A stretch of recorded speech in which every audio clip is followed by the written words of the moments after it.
Everybody, welcome to Board Game Breakfast. I'm Tom Vassell. I'm Z Garcia. Hello. And I'm the podfather of gaming, Stephen Bonacore. All right, folks, it's a good week. We are in May. Today is Cinco de Mayo. For all those of you who celebrate that, have a great day. Yesterday was May the 4th. For all of those of you who celebrate that, you're a nerd. And I say that as someone who does like Star Wars. So don't get on my case. Someone who is a nerd. Too late. Too late, Tom. There's people out there right now. No takebacks. No forgiveness. As they sip on margaritas. They're like, oh, yeah? You're going to tell me like this? I think today is known as Revenge of the 5th, is what I heard. But anyway. So a couple things, folks. A couple of announcements real quick. First of all, a week and a half from today, registration for the cruise, Dice Tower Cruise, opens up. Going out next January. You'll want to come. It's going to be fantastic. It's the best selection of ports that we've ever had. Very excited about that. 2, this is somewhat negative news. Our top 100 games of all time for today has been delayed till Monday. So that just means you get 4 next week instead of 3. But for those of you who already had blocked out your day to watch us live, all one of you, we are doing we'll play it live here in the studio today at noon. What games will we be playing? You'll never guess, but you'll see then. I think that's all my announcements. So we're going to get going here in just a second. We have a game show coming up. It's May. We're getting close to convention season coming and all sorts of things, but we got the news, all kinds of stuff coming up. Let's get started with some contributors.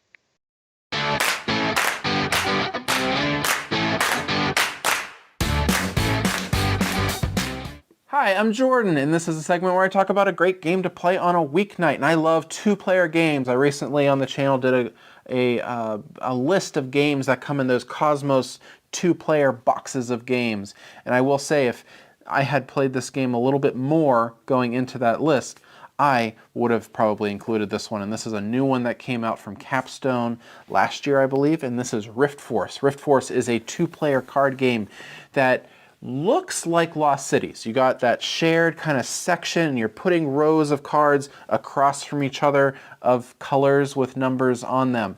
But this one doesn't feel anything like Lost Cities. This is a battle style game in which you're going to be having these cards with numbers on them. That is the health of the cards, and each card is going to have certain powers. And so at the beginning of the game, you're going to get, I think, 3 of these different factions, and each faction is a different color, and those factions are each going to have different powers on them. So maybe, you know, the blue faction lets you attack, you know, adjacent cards, or the pink one lets you attack, you know, the top card this damage and the next one this damage, that kind of thing.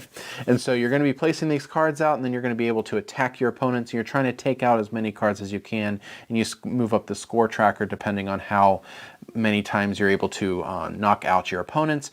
And so it's just a really awesome back and forth game in which you're trying to maximize the usage of these special powers by playing cards in your hand to activate the ones out here.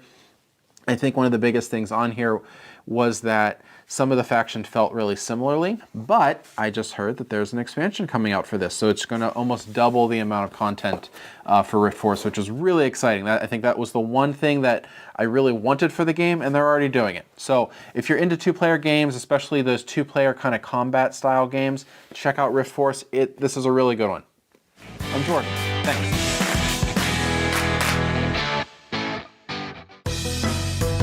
Hello, my name is Aaron, and welcome to One Word, One Question. Today's word is gateway. Now, gateway games is a term that's generally used to refer to games that introduce people to the hobby, such as Catan, Pandemic, and King of New York. However, not everyone is on board with this term. I know that the Dice Tower has switched to using welcoming games kind of in that same capacity. So today's question is going to be, what term do you prefer for these types of games? Now, before I give the multiple choice answers, I wanted to just give my thoughts. And my thoughts and problems about gateway games doesn't come from the term itself, but rather the implication that once someone has discovered gaming, that they will eventually graduate and ascend past these gateway games. And that, I think, is a harmful assumption. Because if you look at my collection, you'll see that it's pretty much consists of entirely gateway games. And I'm perfectly fine with that. And so my problem isn't necessarily the word gateway or welcoming or introductory or family or whatever. My problem is, again, that assumption that it's just a point that you will eventually move past. So let's go ahead and go with A, being you're okay with the term gateway games, B, being you prefer welcoming games, C, you prefer introductory or family weight games, and D being something else. I'm going to go with D, something else. I would prefer to just refer to games by their weight or complexity. For example, my collection has an average weight of 2.3, so I'd say I like medium to lightweight games. And that's what makes sense to me logically, but let me know your thoughts in the comments, and I look forward to seeing you again in another video. Take care. Bye.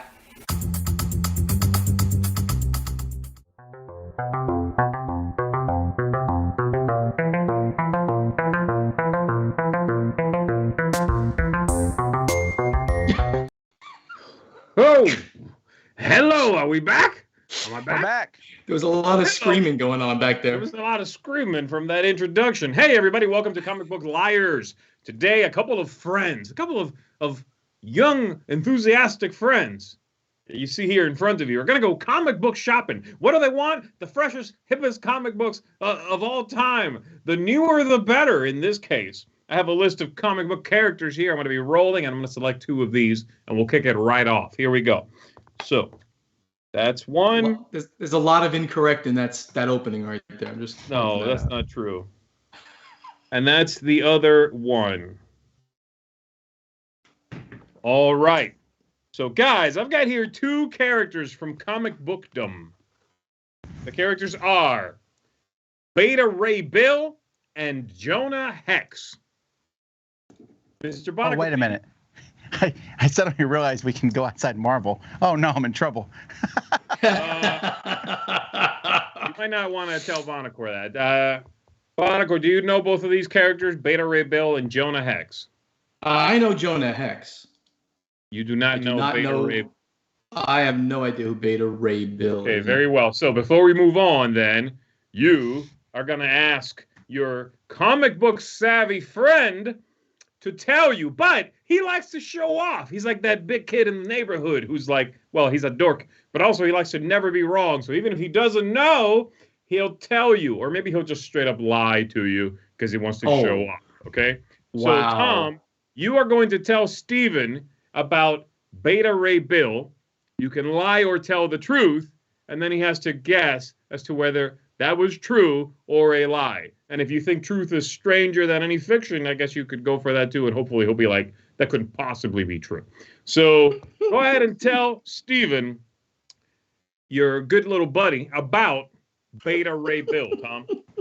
I don't know a ton about Beta Ray Bill, but he is a character whose powers are fairly similar to Thor. In fact, he wears a very similar outfit, has a hammer like Thor, but his face is an alien, kind of looks a little bit like a horse. He's very prominent because he was captured in Planet Hulk by this planet, and they captured him, but he was able to get free and free Hulk, who then went on to take over the planet. Okay. Do I have to guess now if that's true or false? Yeah, you have to guess. Well, that's the most absurd idea I ever heard in my life. It's obviously true. That's correct. That is correct. That Yes. is true. So, Bonacor, you have a point. Yes. Very well Might be done. my last point in this game.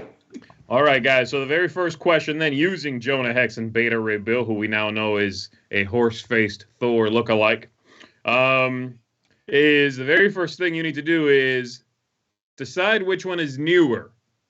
Which of these two debuted more recently? So go ahead and select that simultaneously, or you're not going to change your mind after the other person answers. I got it.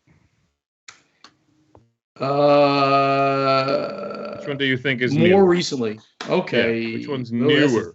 That's what you want, baby. You want the hip, fresh comics. All right, I got it. I got mine. Okay. Steven, which one do you think it is? I'm gonna go with Jonah Hex.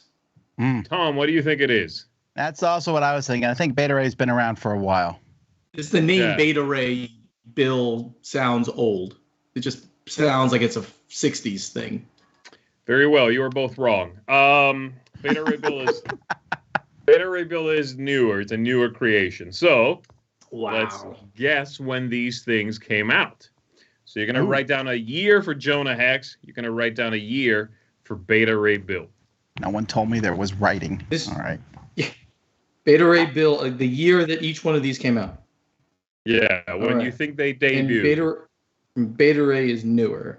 I'm gonna go name Beta Ray Right. Bill. Okay, you got to say it's Mr. Beta Ray to you. Uh, All right, write down whatever year you think they came out. Whoever's closest gets a point. All right, we got it? Got it. all right. I Got got it. both. All right, Jonah Hex. Obviously, you should have written an older year for this one. If you didn't, I will deduct 12 points from you, you dummies. You deduct 12 intelligence from the person. Yes. Okay. I roll against you on a D100 plus 100. So, Jonah Hex, what year did we write? Tom, I wrote wrote. Go ahead. 1959. 59. Oof. Bonacor. Wow. I obviously don't know very much, so I said 1987.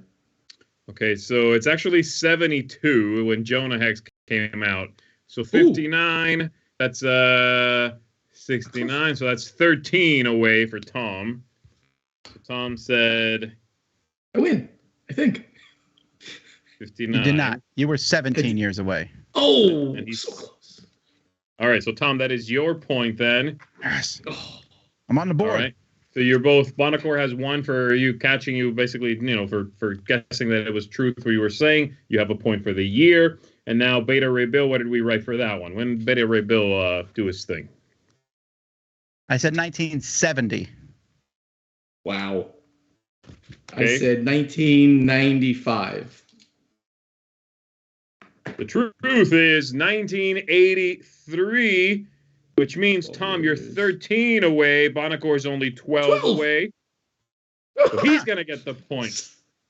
All right. Lucky. Bonacor, you have 2 points. Very well done. And you get to go home with some Beta Ray Bill memorabilia today. Here we go. 2 more superheroes coming up. I have one. Okay, cool. 2-1. Tom has 1. Bonacor has 2. Coming up, 2 more characters here.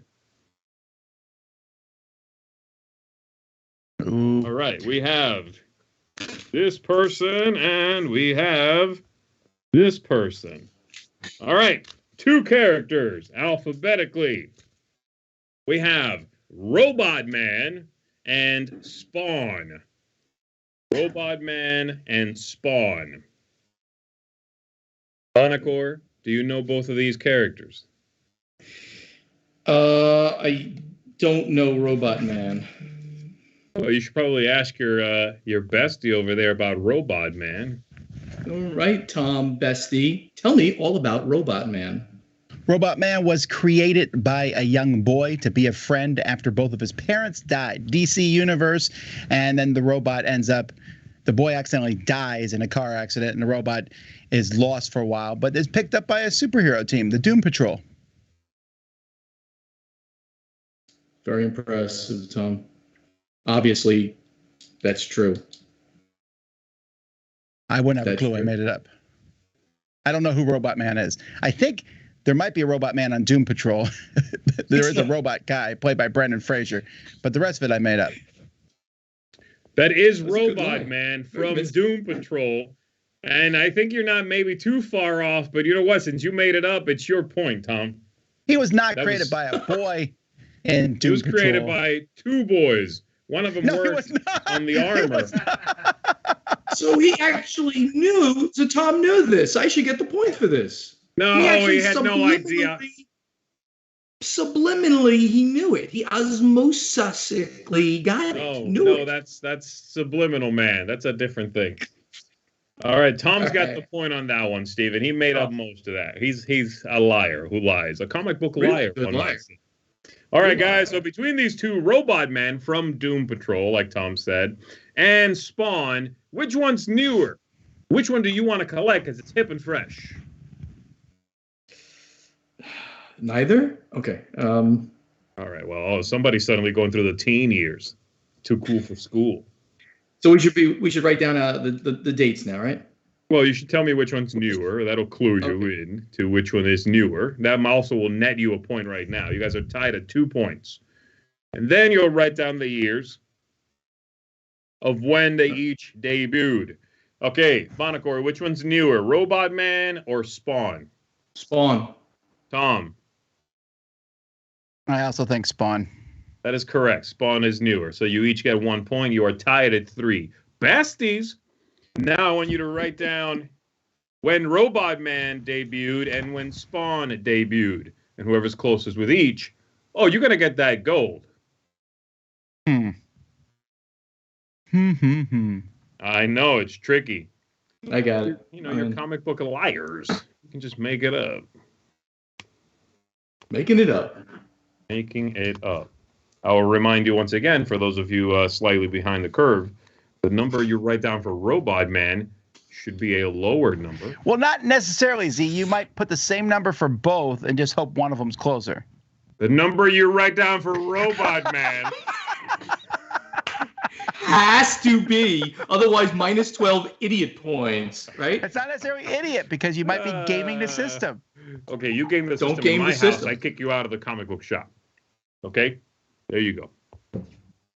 Okay, here we go. Robot Man. Let me hear some numbers, folks. What do we got? Who's first? Tom. Doesn't matter. That doesn't matter. 1980. 1980. Bonacor. 1980. That's hysterical. 1980. Okay, well, There'll be no I points, said May. obviously. I said May 1980. you are both. I said April 30th, 1980. okay, If you want well, to do that, you can. You're both. I'll take 1 year earlier. You guys want to take another stab at it? How about that? Actually, if you match, you write another number down without telling each other anything. Okay, I'll change mine. You have to change it, Tom. Yes, I'm not being a. I'm looking at you. You look like you're gonna say 1980 again. Okay. I got it. know you love gaming the system. All right. What'd you say, Okay. Barker? What do we got? 79. Did you say What did- 79? 79. I wrote 81. All right. There we go. good. Perfect. Perfect. Okay. I like that. Okay, Robot Man debuted in 1963. Oh, Yes. no! I should have thought such a stupid name. It is a pretty stupid name. It's one word, too, I Bad think. name. Robot Man. All right, so Bonacor, that's a point for you. You are at 4 points. What do we write 4? down for? What do we write down for Spawn, guys? What do we got for Spawn? And again, I do expect you to guess both of these at the same time. So the first one is in information for the second. Right, 92. 92. Tom. I wrote 90. I know it was really close to when I came out in college. I said that Interesting. statement wrong. It came out while I was in college. Hmm. All right. Well, you're among friends. Spawn debuted in There's a clip. 1992. That's exactly right. That's 2 points then. 2 points. I will accept that. That is lucky enough. It deserves 2 points. So Bonagor is sitting at 6 points. Tom, the comic book genius, is sitting at 3 points. Wait, how did he go from 3? Oh, because he got the other one right, too. You're right. 6-3. Right, that's right. All right, here we go. Two more characters. If I had the ability, I'd phone a friend who he would be the ultimate person to ask about this. You're good, Tom. Obviously, you know this stuff. But this guy's got a collection that's out of control. Mike D out there, I'm talking about you. You know that. All right, guys. Here's your your two next ones. Again, in alphabetical order. We've got Booster Gold, and we've got John Constantine. Bonacor, do you know who Booster Gold and or John Constantine are? I know both of these characters. Well, I mean, I know who they are. I could describe them without being. Because I was going to tell you Booster Gold was on the X-Men, but. Very well, guys. Booster Gold is an interesting cat. Okay, so go ahead and he's Justice League. He's one of my favorite characters actually of the DC universe. DC. Yeah, he's a funny guy. And most of my knowledge, by the way, FYI, is from the animated series and stuff like that. That's where I get most of my stuff. Oh, of course, the movies as well. If none of these guys are in the movies. All right. So we're saying when. All right. So you're picking which one's newer. First. You don't have to write years yet. And then once you have that information, you can write down some years. Okay, give it a shot. All right. Tom, which one is newer, do you think? I'm guessing Constantine. I also guessed Constantine. You are both wrong. We suck. Constantine is older. All right, now I want you to write down. I want you to write down some years for both of these: John Constantine and Booster Gold. Booster Gold and the nickel-plated demon, which was, of course, his best-known nemesis. He used to run a pawn shop by day, and at night he would go around stealing people's fillings. The nickel-plated demon. All right. All right, here we go, guys. John Constantine, the older one of the two. What did we write down? Me? Yeah, sure, Bonacor, go ahead. 1975. John Constantine. It feels like the late 70s. Everyone was concerned with demons. Wait, what did you write? 75, he said. That is also what I wrote. Come on, do it again, you bunch of bums. I can see your paper right there, so I'm copying you. No, I cannot see your paper. That's pretty funny. I just assumed it was like the late 70s. There was a lot of this exorcism and all that stuff. It was like 75 is not the late 70s, man. Well, I was undercutting. Okay. You might be a comic book guy. You're not what's known as a math guy, all right? Get out of my shop. Nickel plate. All right, I've changed my Constantine. Should we go for that first? I changed mine to 77. Okay, go. I went to 79. Very well. Right. That's pretty funny. We both hit it again. John Constantine debuted in 1985. Yes. All right, So this isn't boding well for my other pick then. it's boding fairly well for mine, but not great. All right, what do we got for the other guy? Booster Gold, guys. I got 1980, so that's clearly pretty low. I got 85, so I'm going to win this one. Yeah, you automatically won it. Booster Gold debuted in 1986. So they were actually just 1 year apart. That's how the roll came up here. So, Bonacor, you are sitting at 8 points. Tom, you've been at 3 for a while. I feel like Bonacor and beer. Everything is failing. You have to do a beer one next and give him the advantage in that one. This you got it, but then you have to lie about the beer, I guess. Oh, I can do that. Oh, I could lie about beer. Very well. Okay, so we got that one, and we've got that one. I can actually do that very, very well. You can lie about beer very well. Yeah, we know. Okay. There's those styles. I would lie about styles and things like that. Don't worry. I got it. Okay. All right. You're all about style. When I think of you, I think of style and beer. All right. So here are your two characters, guys. We've got alphabetically Ironheart. Riri Williams is who that is. And Lobster Johnson. Oh, wow. Bonacor, do you know Ironheart and or Lobster Johnson? I know neither Ironheart or Lobster Johnson. Which one would you like to hear about? Both? No, you have to lie about one, but Bonacor gets to pick. Bonacor, which one would you like to hear about? I'm gonna ask Tom to lie about Lobster Johnson. What do you mean lie? He knows everything. Tell the truth. Or tell the truth because it's great. All right, Lobster Tom. Johnson is a thug, part of the Sinister Six. Now, just as you heads up, the Sinister Six changes throughout the year, so sometimes it has various members. Doc Ock is almost always on the team, Vulture, but Lobster Man is one of the earlier versions, was there very briefly. He had arms that turned into giant lobsters. It's pretty boring. That is false. Sure. Who is Lobster false. Man, Z? I know nothing about it. Well, for one thing, he changed his name halfway through. His name's not Lobster Man, okay? I very clearly said it was Lobster Johnson. Oh, sorry, Lobster Johnson. Well, actually, no, never mind. I'm gonna. And I know the low-hanging Sinister. fruit. I know the Sinister Six, and I mean, not that I know it that well, but I definitely know them, and I think I remember the originals. You said he was in early Sinister Six would be wrong. I mean, that's why I picked your. There actually has been like 15 different people have been part of the Sinister Six. Yeah, but none of them are lobster themed, okay? Nobody's got lobster claws. We got Anyway. Who is Lobster Johnson?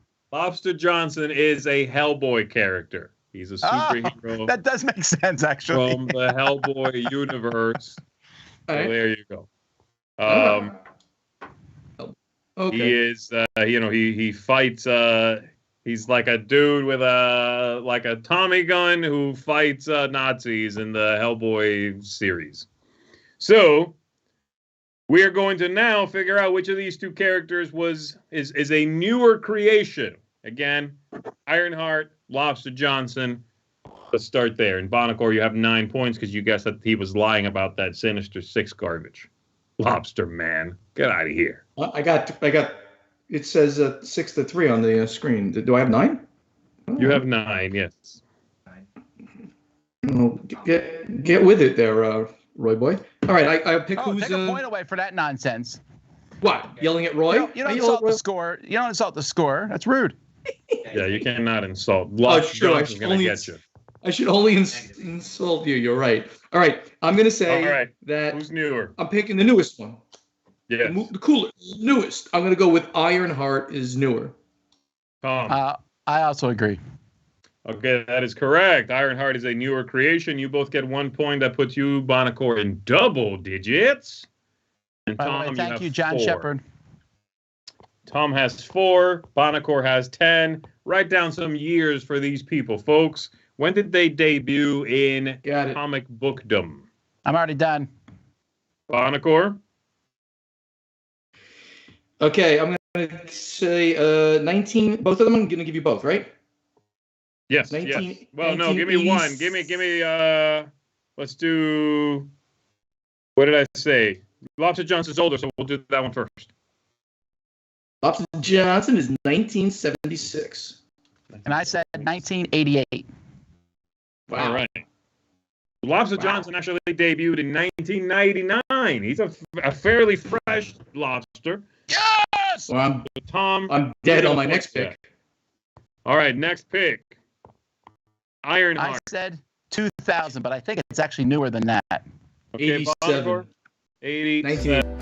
Obviously, Ironheart that one. is very new. Ironheart is from 2016. Wow! I thought That's she like- was newer. That's hip. That's ultra. She's going to hip. show up in the movies soon. You watch. She has a series coming up, I believe. Oh, okay. That's MCU. That's MCU, yeah. I mean- she's got a series. Cool. She's a young Cool. kid who gets like an Iron Man suit. Yeah. And then she also grows lobsters. Well, it's in some episodes. Anyway, all right. So, Tom, you are at 6 points. Bonacor at 10. Let's do this one more time, kids. All right. I can tie him. All right. Theoretically. So But we you got won't. this one, and we've got this one. Okay, your two characters are. Let me make sure I cross these out. Your two characters are alphabetically Judge Dredd and Sentry. Judge Dredd and Sentry.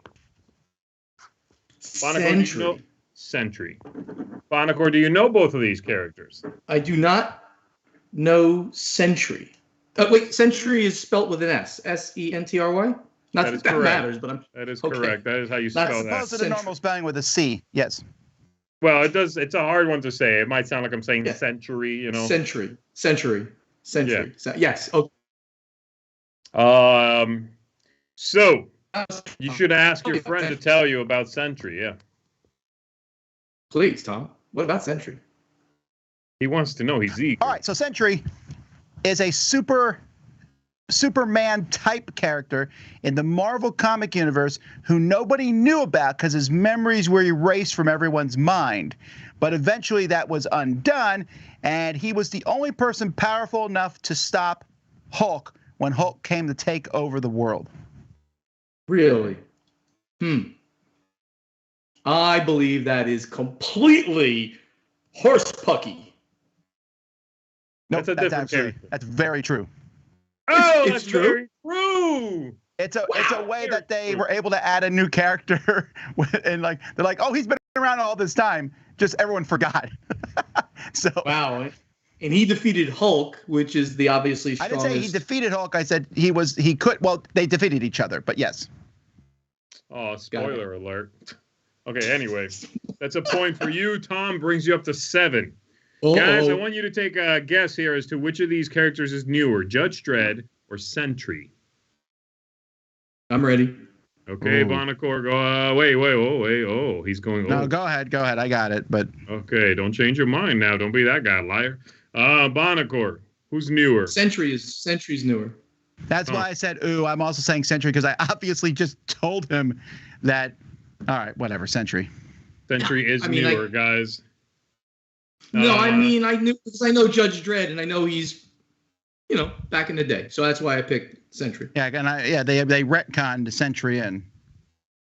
Sentry has a line called Spice Road. Sentry Spice Road. It's a very good comic book line. It's a terrible joke. Okay, Bonacor, you have 11. Tom, you have 8. I should not laugh at that. That was so bad. I should have not have laughed at that.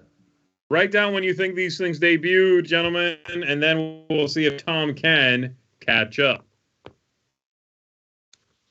Now, you could catch up, Tom, if you get one of these exactly on the nose and Bonacor misses both, or is farther away on both. Because right now he's at 11, you're at 8. Great.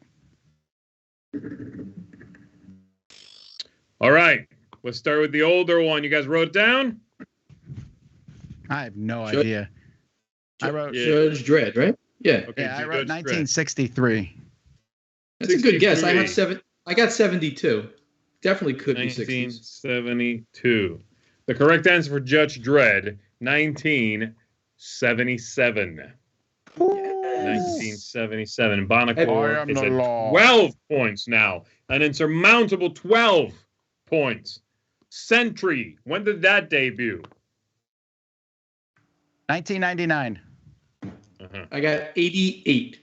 Have you, by the way, Tom, have you played the Judge Dredd game? Which one? There was a game. I don't know. There's the original one from like Avalon Hill, or I forgot. It was old. Oh, I thought you were talking about the new one that was from Martin Wallace. The old one that takes place in like Florida. The map is like Florida with all different names on it. What? That was definitely some sort of fevered beer dream you had. That never happened. All right. So you said 99. Bonacor said 88. Tom, you are very, very close. The year is 2000 is when Sentry. 2000. That does give you 1 point. And that brings up our final score to Bonacor 12, Tom 9. We have a new champion of the comic book store, a new Sentry, I guess, or some sort of Jonah Hex-like robot man. Well done, gentlemen. Bonacor, you showed off. And that's going to do it for Comic Book Liars. Maybe next time we'll come back with beer and other spirits liars. We'll see. Let's keep on going, folks. Hello, Proti here, your Romanian content creator, and today I will continue my series where I will talk about a specific part of a game, and today I will talk about a well-known King of Tokyo. King of Tokyo is a Yahtzee-style game where you roll dice, select your different possibilities or options, and you can get points from those dice, you can hit the other monsters, heal, and get energy tokens so you can buy cards. So you roll those dice, see exactly what do you want to do. If you get a certain amount of points, you win the game, or if you are the only monster standing, then you win the game too. But it's more than just Yahtzee. You can hit monsters, heal. It's not like rolling some dice and writing something down. And what is happening, it's there are nice expansions with more monsters. You have the power-up expansion, which are giving you more options to select some special abilities if you do some certain combinations on the dice. But another interesting part in the game are those energy tokens, which are giving you the possibility to buy cards. And this is what I wanted to talk about King of Tokyo, those cards, and specifically about one that I like. Of course, there are a lot of powerful, interesting cards in the game. I just wanted to mention this one. This is called Total Destruction. It's a cheap one. It's just 3 energy. There are cheaper ones, but there are more expensive ones and more powerful ones. But I like this one because it's giving you a big chunk of points, 9 points, if you have 1 dice of each. Yeah, it's hard to have 1 face of a die each so that you can make this happen, but it's a card that you always have in front of you, and you usually search for different combination, doubles, triples with the card so that you hit more or heal or get those points with the 1, 2, 3s. But if sometimes it's happening because you roll and they are really spread out, which is usually bad because you want to make some combinations, having this card gives you the opportunity to go for this spread, go for this difference to get a big chunk of points. And this is why I wanted to mention it, because I like this card and it's giving me the flexibility to, if I really have a bad first roll, to go maybe on this strategy and not try to manage and get some specific combinations. This is what I wanted to mention in King of Tokyo. What is your favorite card? Put it in the comments below. Thank you and have a nice breakfast.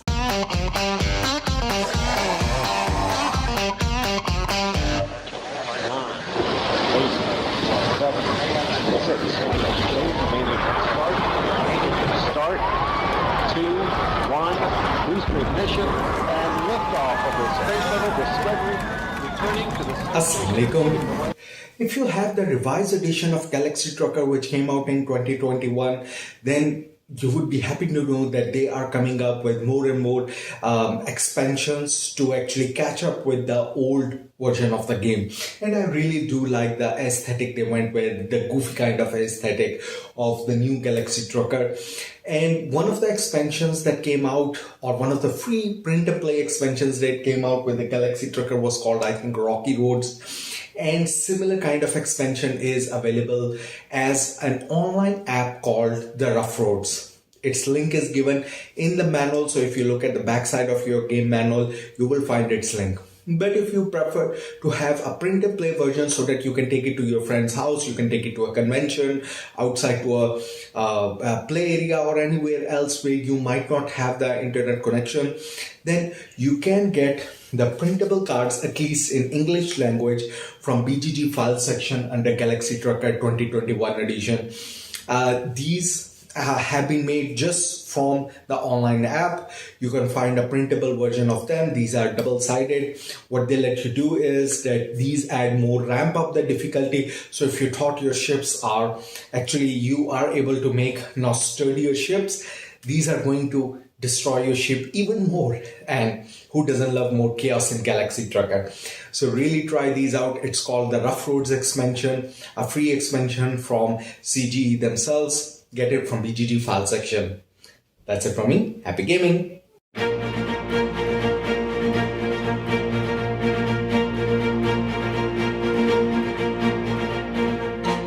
All right, let's take a look at the news. So first of all, in a trend that some people are enjoying, the City of Games, which is the company from Frank West, City of Games, and he talked about the revenue. He did a 5-year summary about the revenue and things that came in, and that's interesting, if you want to learn about that sort of thing.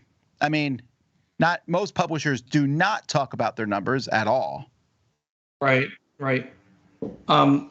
What games have they done? I actually saw this and I was very like, why is he even bringing this up? The one that they're most well known for is Isle of Cats.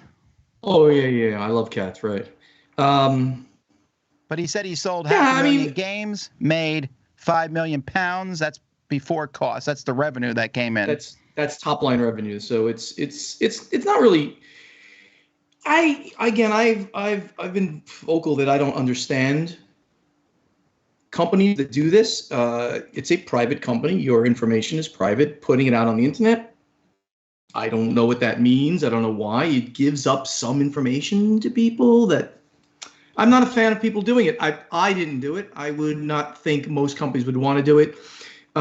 He's a small company, but I mean, I'm hoping that he's done well. He sounds like he's done fairly well. Well, I mean, if they want to do it, what's the negative repercussions? It's not like they're giving trade secrets away. Yeah, giving a little bit of secrets away, but no. Okay, so he sold 100,000 copies of games a year, which not bad. I mean, I pat him on the shoulder. He's done pretty well.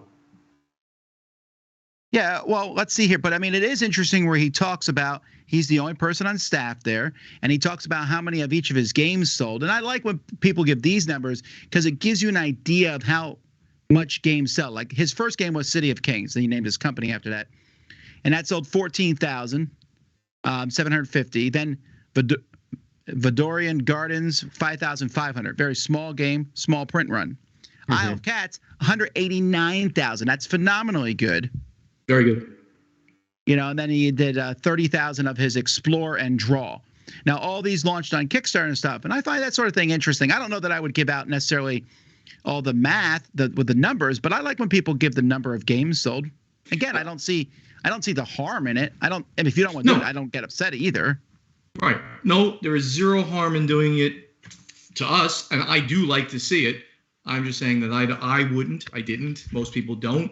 So it's a matter of taste, matter of choice for the publisher to do that, unless you're a public company, and then you have to do it. Right. All right, let's talk about some games here. Fife, that's Fyfe, is an abstract tile-laying game with a gorgeous cover coming from Pegasus. Mm-hmm. Looks like I like the cover. I like this company. I like Pegasus Spiele puts out some really neat games. I have to see more, obviously. There's not another picture here, is there? No. There's not. Interesting enough, it's a 3 to 4 player game. So you're placing, you're digging on sure? slots. It says 2 to 5, Tom, on the cover. You're right. I read the information here. That's very different information than it's on the cover. Yeah, it says 2 to 5.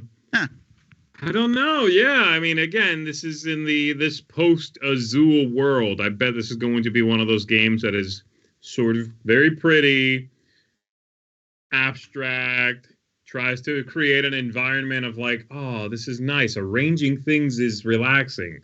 I'm assuming it's that post-Azul style game.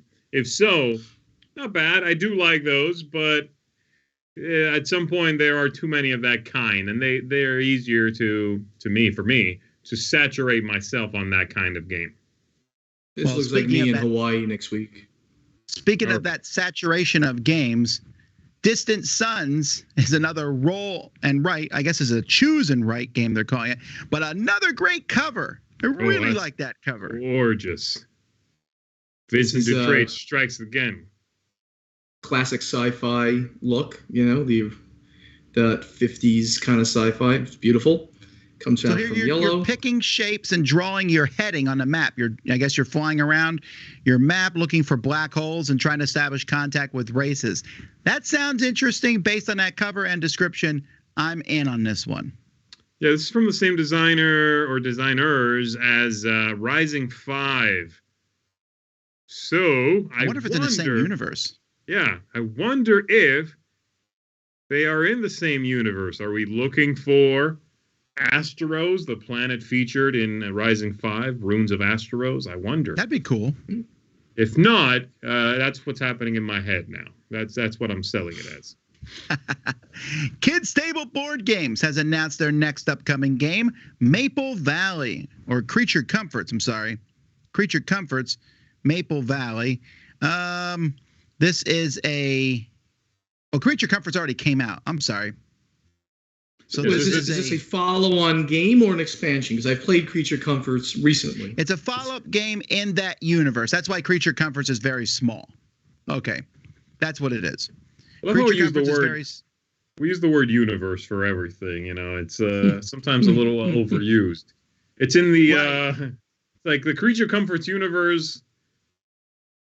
Isn't that our universe? I mean, with these animals are obviously not like they don't do this, but some games are clearly just happening in our world. But people will still say like the whatever universe. I'm like, so Earth. So like now. Got it. It just means that they use the same characters from one game to the other.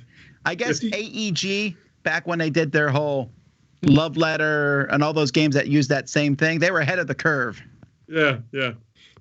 Do the animals in this world carry little knapsacks? Z, I don't know. This is his own universe. Sure, but what he means is it's. I know. I'm playing. I'm completely teasing. All right, the next Marvel Champions pack has been announced. Penny Parker. This is actually one I'm pretty interested in. I thought Penny Parker, the little girl with the giant mech, SP/DR. Spider. Yes. So anyway. I do not know Penny Parker. See, did you not watch Into the Spider-Verse cartoon movie? I did. Oh, okay. Was she in there? She's the anime character with the big mech in it. I forgot. She looks in that movie. It looks quite different than what you're seeing here. Right. That's you're not going to make a 1-to-1 correlation there. Yeah, this sounds. Roy and I have been talking about this. Obviously, we're both very big fans of the game, and this one sounds like yet another pretty weird one. This cycle, the few they've come out with recently, or are announcing to come out recently, they've done a couple of weird ones back to back. They just had last time Spider Ham, the little piggy. Yeah, but it's from that same movie, so I think that's kind of the thing. That one's very like funny, silly deck, and now this one with some weird mechanisms where she jumps into her mech. It's a weird set. What's the / the thing that looks like Spider? What does that mean? That's a robot, just a robot name. Oh, so the robot's called SP/DR? Yeah, but you pronounce it Spider because Spider-Man or Spider Woman or whatever. Cool. It's just hip, man. It's what the kids are doing, okay? It's hip. Gale All the Force kids are doing 9 it. has announced Starfinder, Pirates of Skydock. So Starfinder is the space version of Pathfinder. And so in this one, you are an aspiring space pirate, and you are going to, I guess, you're trying to take control of a ship, fighting against other potential captives, completing objectives. And I don't know much more about it other than that. It doesn't have the designer's name on the cover. Oh, no, there it is. No, it doesn't. That's odd. No, it doesn't. That's a cool looking cover for sure. I really like the look of it. I like the characters that are shown on that cover. It's very action packed. There's some sort of lizard croc guy and the weird cat thing in the corner. I always wanted to play Starfinder. I bought the book of it when it came out. Because I just thought I like Pathfinder's interesting, but I thought, I'd like to see what they did in a universe setting, a star setting. There we go, universe again. I have yet to play a role-playing game set in a science fiction world. I played Heroes, I see, of course, D&D and Pathfinder. I've never played a science fiction universe, which is odd because I do love science fiction. I think they're harder to do because they can be three-dimensional. You're flying to planets and stuff, and that's a little more involved, I think, than just going around through dungeons and things. I guess if you stick to the surface of a planet, though, you're good, Sure. But what I mean is it's not just world building, it's now universe building. Universe. There we go again with the universe. Well, that's true. All right. Here's something no one saw coming, but it has collectors salivating. An EV-themed version of Point Salad board game is coming from Korea. EV is one of the characters from Pokemon. It's probably the second most popular one after Pikachu himself, because the EV can evolve into multiple different types, which makes it useful for a game like this. Again, it does that thing. It's like Batman Love Letter.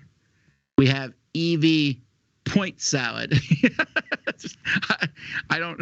So it's just kind of a weird thing, and yet people are going to go crazy trying to get this. I don't know if I like the implications of what we're meant to assume is a living animal, and then the word salad in the title. Are we catching and cooking these EVs? It's being co-published by AEG and then Mandu Games in Korean. They have not yet confirmed an English language version of it, so the Cooking Network is going to pick this up. All right. Arcane Wonder has two more expansions for Picture Perfect, the Movie Star expansion and the Pickpocket expansion. So I like that pickpocket image. That's great. Someone's taking. So the Movie Star, they're going to add celebrities. So you have to try to get. Everyone's going to want to stand next to the celebrity in a picture. I think that theme part of it is pretty funny. Mm-hmm. You're like, I want to stand next to this person. I think it's good. It adds more variety to the cards you get. And the Pickpocket, thieves are trying to steal from different ones. I'm not so sure on that one. I'm going to have to wait and see how that one plays out. I think both of the themes are funny. The Pickpocket sounds like it changes the game up even more, though. Yeah. I'm a huge fan of Picture Perfect. I think it's a fantastic game. Yeah, definitely a Movie Star expansion. Just sounds really, really cool. I'm sure they don't want to stand next to people sometimes, but everyone wants to stand next to them. You can just see some of the things that are going to happen. Yeah, right. Pickpocket. I don't want my face covered. Pickpocket is kind of weird. I mean, but sure. I mean, it's just an expansion to a game. So for a game that I like as much as this, I'm happy to get these. I hope he comes out with the plastic standees for these things too, because nice, good stuff. As we continue our news of beautiful covers, Lofoten. This is a Viking land. It's considered one of the most beautiful places in the world. I'll be careful. I don't know if I'm pronouncing it right. Lofoten. I don't know. I have no idea. But anyway, this is like a peaceful Viking game from what I'm understanding here. Interesting. I hadn't seen this news here, but this is very exciting to me for a couple of things. Pearl Games does not put out a lot of games, and the designer of this is the person who runs Pearl Games, Sébastien Dujardin, and they've done some of my favorite games like Deus, I think, is theirs, and like Solenia, Black Angel, that's from Pearl Games. So that's really exciting. I like that a lot. He doesn't put out too many things, and then it's a 2-player game. I like that. It's got Weberson Santiago artwork. Really like that.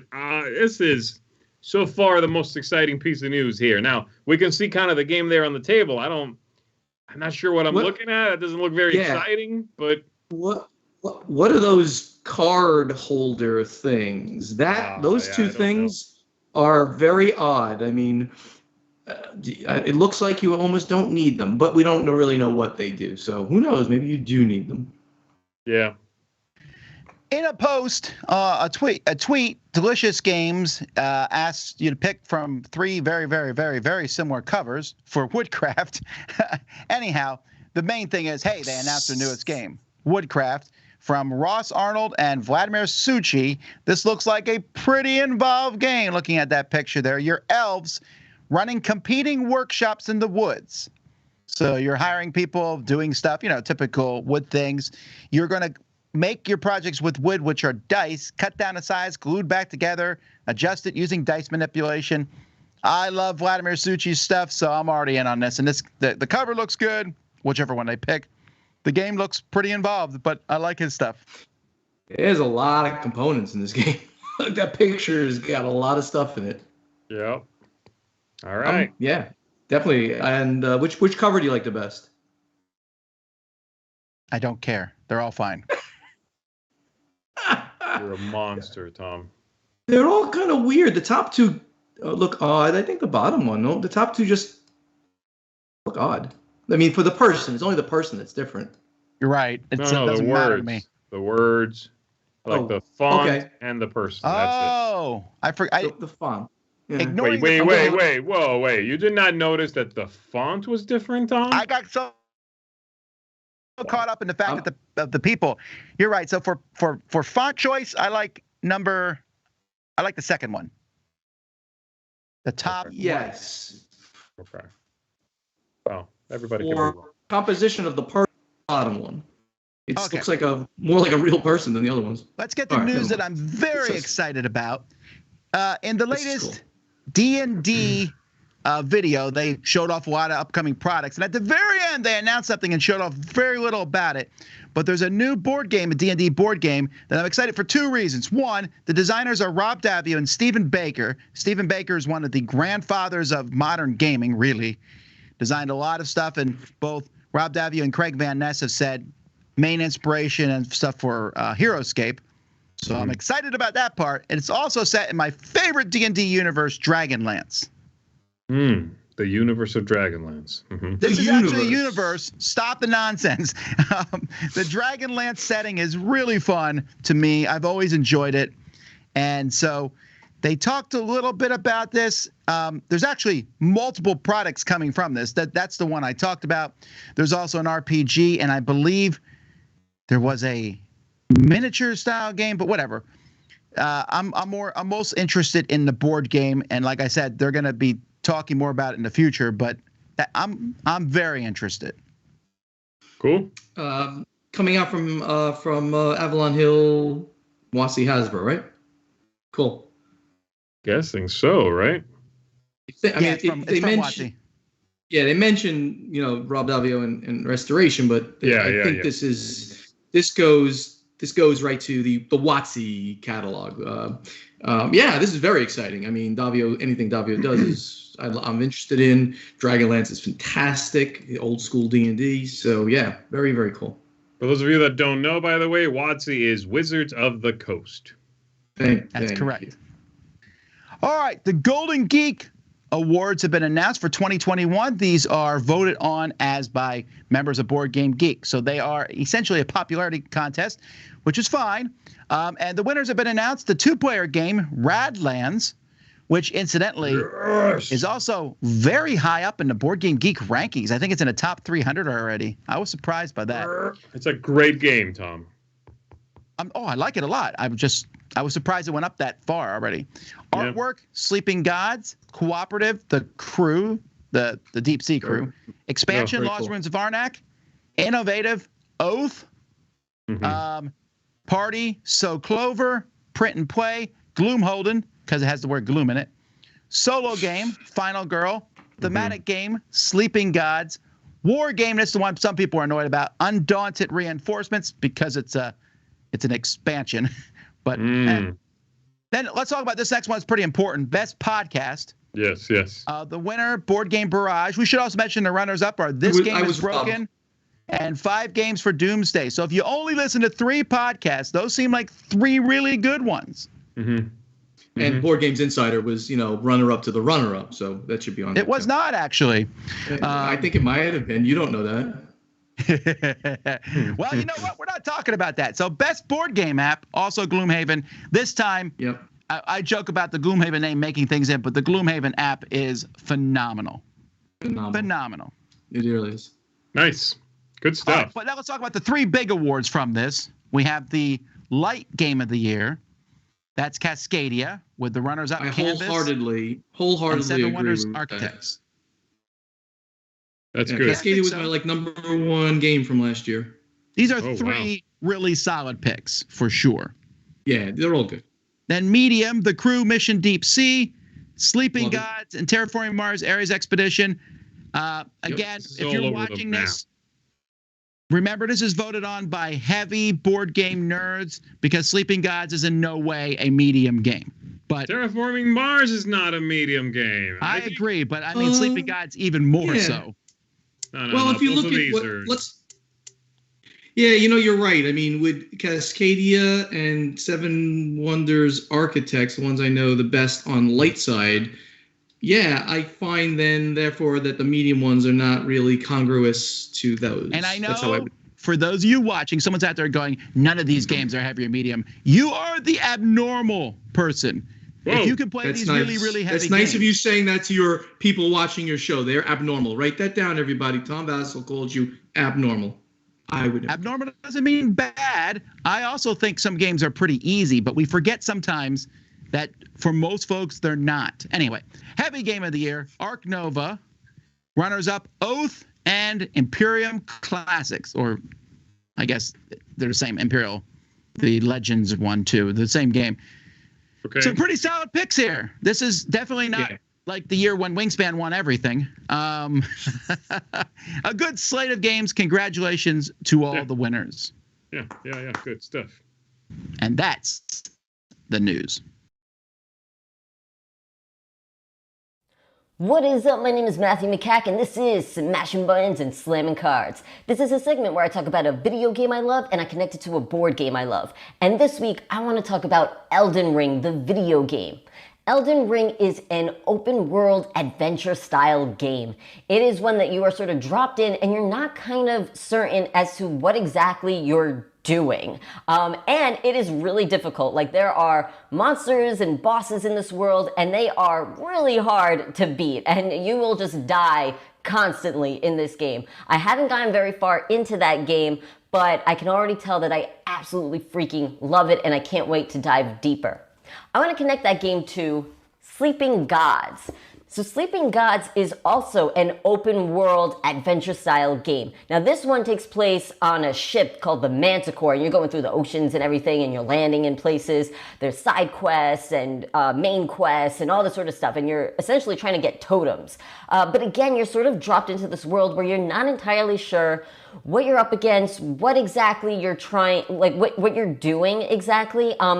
And it's really hard to survive in this game, just like in Elden Ring. Now, my fiance and I have just completed a campaign of this game, and we absolutely loved it. We want to go back in, though, because there was so much more to discover and see, and we want to also just do much better because we died a lot in this game. And so our score was really, really low, and I'm not even going to state how low it was. But anyway, that is it for this week. Thank you so much for watching. If you'd like, you can check out mine and my brother's channel called Room 51. I'll catch you next time. Good morning, Board Game Breakfast. My name is Amanda, and today I am here again to talk to you about a game I'm really looking forward to, and the game I'm going to be playing in the meantime that gives me some similar feels. So today, the game I'm really looking forward to is Mythic Mischief.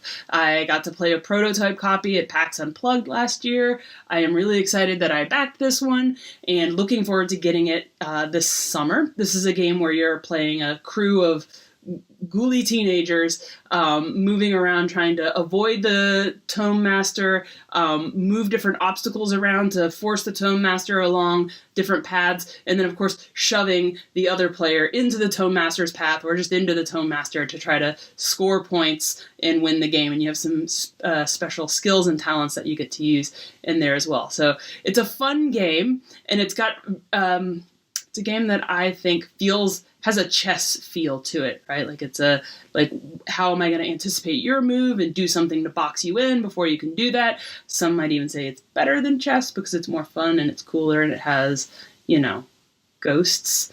But the game I'm going to play in the meantime is another game that feels very sort of like chess strategic to me, but with a more fun going on, which is Santorini, where you're trying to get to the top of one of these buildings, and of course the other player, it plays best to two players, and the other player is trying to keep you from building up and then climbing to the top of your tower. And then it has some special powers that you can play with, but it's really at its base a very simple game that can be really deep and really fun, and the few set of movements and actions you can take can really make for a thinky, I think is the word we use, a thinky game that can just be lots of fun and that you can convince most people to play with you, and it's a pretty low time commitment. So Santorini is going to be what I am playing until I get Mythic Mischief.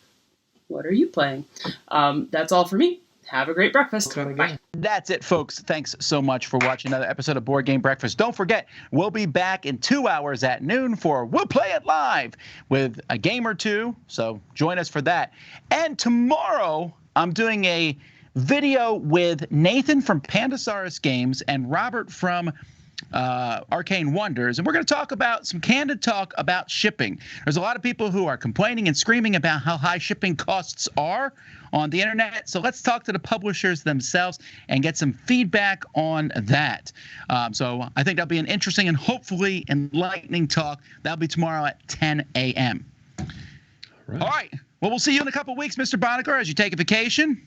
I will be on vacation. What are you, retired or something? This guy. Just want to hang out on the beach. Not in Florida. Anyway, in Hawaii. Until next time. Say your names. Okay, let's try this again. Until next time, I'm Tom Vassell. I'm Z Garcia. And I'm Stephen Bonacore. Have fun on vacation, I guess. Why not?